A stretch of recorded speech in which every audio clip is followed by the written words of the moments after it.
जय माई की। खतरनाक, भयावह, डरावने, चमत्कारिक, अविश्वसनीय, विचित्र, बेढंगे, अकल्पनीय, दिव्य, शक्तिशाली, रहस्यमयी, अघोरी और न जाने कितने शब्द तंत्र और तांत्रिकों के संबंध में बोले जाते हैं। पर क्या वाकई इन सभी से तांत्रिकों का कोई गहरा संबंध है? और यदि है तो वे कौन से कारण हैं जो इन्हें इतना विचित्र, रहस्यमयी बनाते हैं? आप भी यदि इन्हें समझना चाहते हैं तो पहले आपको समझने होंगे इनके आचार एवं संस्कार, जिनमें यह रहस्य छिपा हुआ है। अब विषय जब तंत्र और तांत्रिकों से संबंधित है तो थोड़ा सा क्लिष्ट, समझने में कठिनाईपूर्ण हो सकता है। फिर भी मैं इसे अधिक से अधिक सरलता से समझाने का प्रयास करूंगा।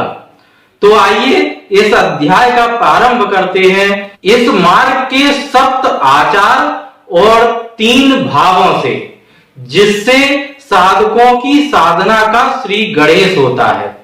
सबसे पहले जानते हैं कि वे 7 आचार कौन से हैं।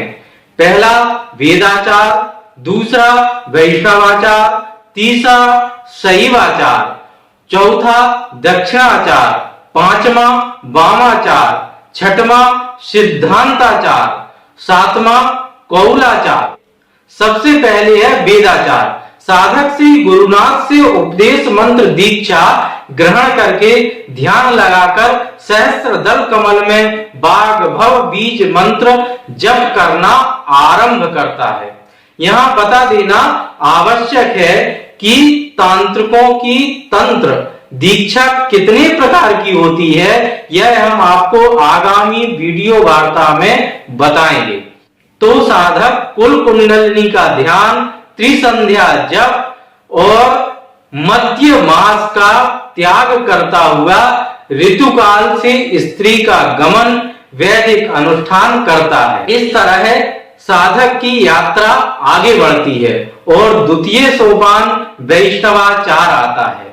यहाँ नियमित क्रिया अनुष्ठान करते हुए साधक हिंसा, कुटिलता, मांस भोजन का त्याग करते हुए इष्ट देवी की पूजा में मग्न रहता है। पुनः कुछ आगे बढ़कर साधक शैवाचार में सदा सर्वदा शिव शक्ति के मंत्र का जप स्मरण करता है। इससे अग्रिम सोपान दक्षिणाचार में माई का विधिवत अर्चन करना और सिद्ध स्थलों जैसे शमशान, नदी के किनारे, गुफा, सरोवर, तट, शक्ति क्षेत्र, पीठ स्थल, शिवालय, आमला, पीपल, बिल्व वृक्ष के नीचे महाशंख माला अर्थात नर अस्थि की माला से जप करने का अधिकारी होता है। यह सब करते हुए श्री गुरु की कृपा से वामाचार में प्रवेश करता है।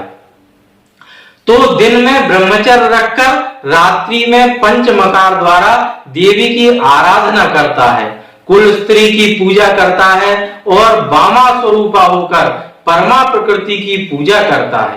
पंचमकार, कुल स्त्री की पूजा, वामा स्वरूपा और परमा प्रकृति, यह सभी तंत्र के विशेष रहस्य हैं, जिन्हें तंत्र मार्ग इस मार्ग के शिष्यों को ही बताने की आज्ञा देता है।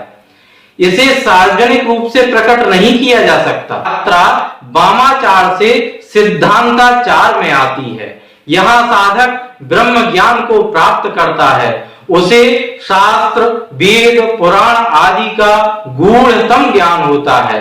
उसे पशु हत्या का दोष नहीं होता। देवी की प्रीति के लिए वह मंत्र द्वारा शोधित पंच तत्व को प्रसाद स्वरूप ग्रहण करता है तथा रुद्राक्ष की माला, कपाल पात्र धारण कर निर्भय होकर भैरव रूप में विचरण करता है। इसके आगे का मार्ग कौलाचारी का होता है। कौलाचारी के लिए दिशा, काल आदि का कोई नियम नहीं।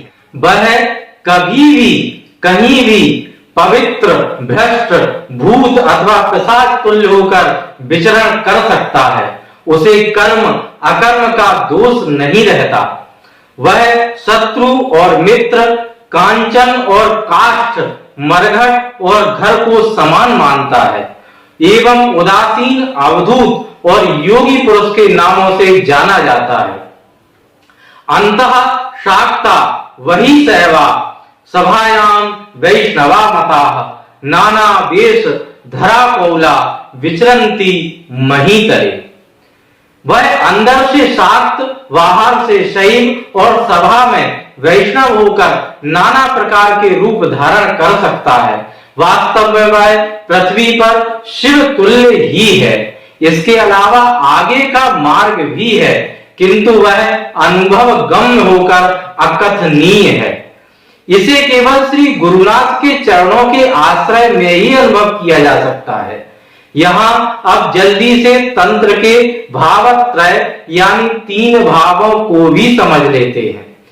यह है पशु भाव, वीर भाव और दिव्य भाव। वेदाचार, वैष्णवाचार, शैवाचार और दक्षिणाचार पशु भाव के अंतर्गत आते हैं। सिद्धांताचार और वामाचार वीर भाव के अंतर्गत आते हैं एवं कौलाचार दिव्य भाव में आता है। इसीलिए पशु भाव से वीर भाव और वीर भाव से दिव्य भाव श्रेष्ठ माना गया है। इस यात्रा से साधक उस स्थिति में पहुंच जाता है जहां न साधक रहता है, न साधना और न ही साध्य, न दृश्य, न दृष्टा, न ध्येय, न ध्यान, न ज्ञेय, न ज्ञान। अब आप अपने हृदय पर हाथ रखकर इस दिव्य अवस्था का चिंतन करिए और उस आनंद का अनुभव करिए जिसे केवल इस तंत्र मार्ग से तांत्रिक ही प्राप्त कर सकता है।